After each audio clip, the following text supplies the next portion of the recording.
Hello, in front of me I've got Cat S53. In this video I'll show you how to find and manage display settings.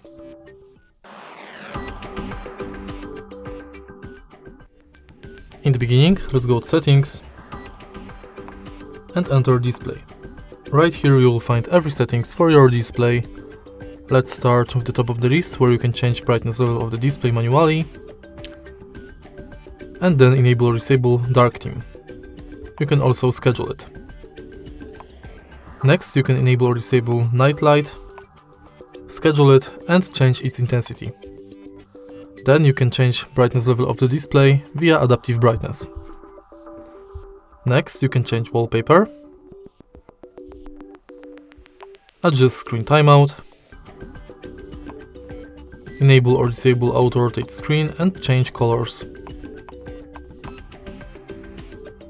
Then you can adjust font size, display size,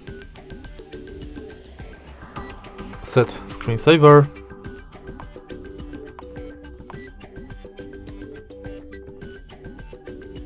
and manage lock screen preferences like notifications on lock screen, add text on lock screen, and show lockdown option.